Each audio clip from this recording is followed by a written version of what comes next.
Hey guys, it's Drew again. At 9 to 9 1/4 inches in circumference, 5 to 5 1/4 ounces in weight, with 108 hand stitches. Today, I want to talk about nothing else but a baseball. So let's check it out.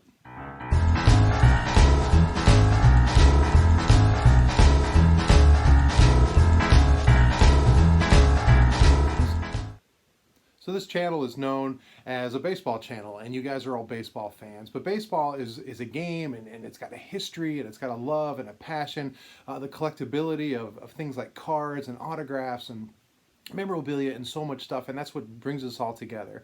And as I was trying to think about a video of what to talk about or whatever, I was looking around in my room and trying to figure out, what else could I show off? What else could I have a story about? And I thought about, what about nothing more than just a baseball? I mean, we all know what it is. We see it played. We hope for them. We may have them in our collection. I mean, that's what the central theme is it all starts with this little baseball. So I want to show off some of the more unique things that are not necessarily baseballs in my collection, but rather things that are shaped like baseball, that took on this shape because people in marketing trying to sell things, people trying to get their point across to sell their items, they knew that this shape, this simple ball with the red stitches and the white is something that just connects with people. It connects with youth. It connects with adults, with people that played the game, with people that love the game. And so they've put it on so many different things. And I want to talk about some of the more unique, odd things that I have in my collection. So this ball that I'm sort of tossing around, it's nothing important, but it's from the official Northwest League, as you can see, and it's autographed. I have no idea who this autograph is, but I can tell you where I got it from. And this is the only autograph I'll show, and honestly, I don't even know which way to face this autograph. But I got this at a show years ago, and the reason I got it was there was a guy who was a vendor, and he was just trying to sell off his brother-in-law's, who had passed away, collection. And he had a lot of stuff, and it wasn't a lot of valuable stuff, but he had a huge amount, a big box of autographed baseballs. And they were all from the Northwest League. And I researched them and found out that most of them were just amateur golfers. And the guy must have gone out to some tournament and got a bunch of them signed. He sold me the whole box for like $5. And this is the only one that I have left. And I don't know why I still have it. Probably because it's just a ball that it's fun to hold and flip around, and there's no value to it outside of what it is as a baseball.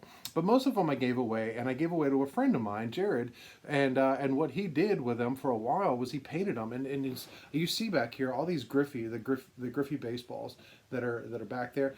Jared painted those for me, and he painted them out of this collection. In fact, the first one he ever painted was this one for me, and I love this. This is the Dodger ball that he gave me, and I've shown this off before, and he put the official Major League logo on it.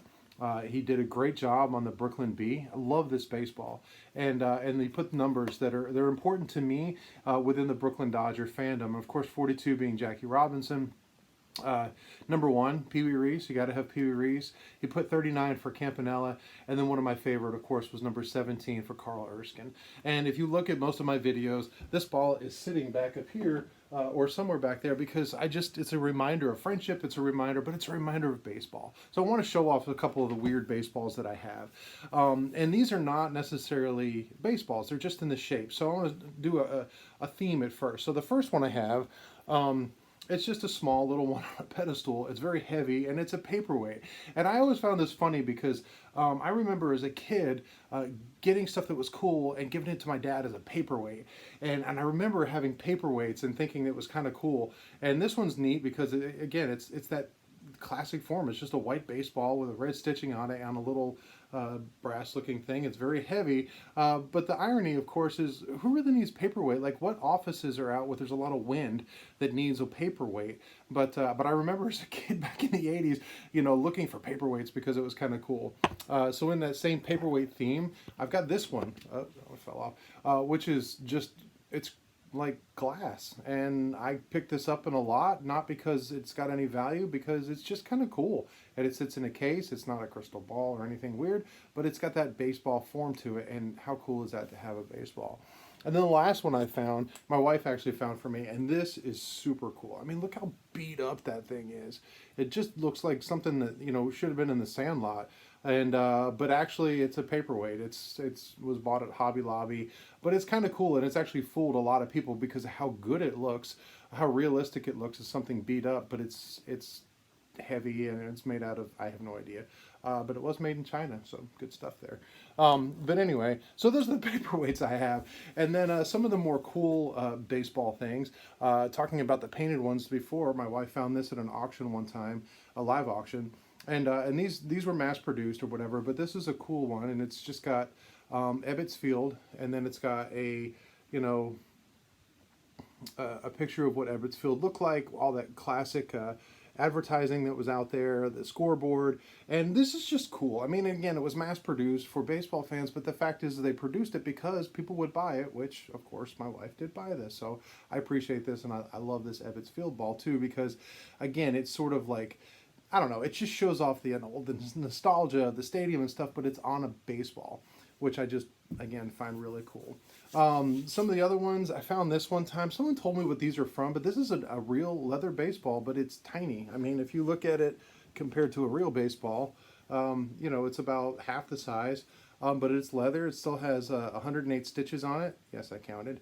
And it's just kind of cool. These were actually used for something, but I can't remember exactly what they used for. If you remember or just leave it down so we can inform people because I don't know.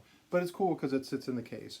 And then a couple of other weird ones that I might have or have. This one is kind of neat.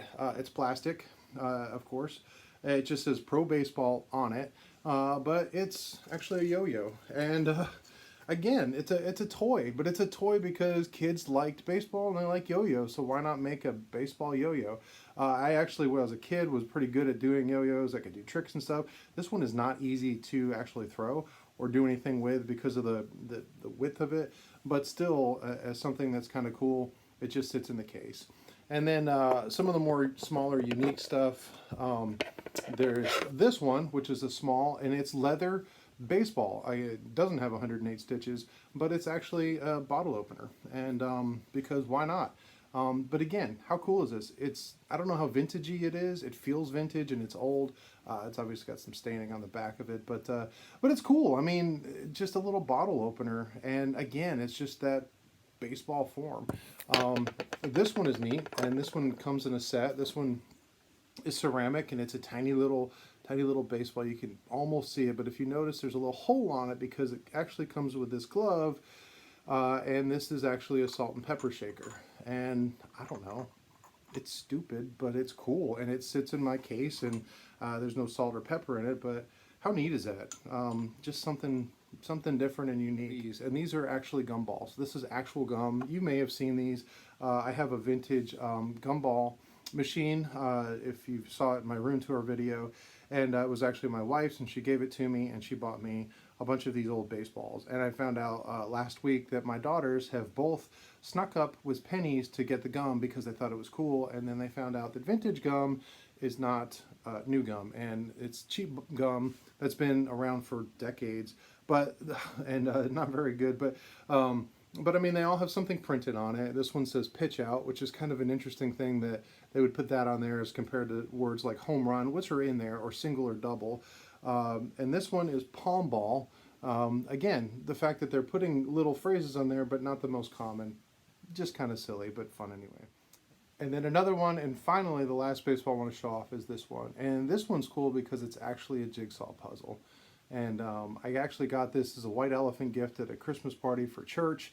And how cool is this? It was actually extremely hard to put together because all of the pieces are slightly curved, and trying to figure it out. And of course, the only thing you can go off of is if there was red stitching or not, but there's plenty that don't, and all the stitching is the same all the way around. But that was actually a very difficult puzzle to put together, but still it's cool.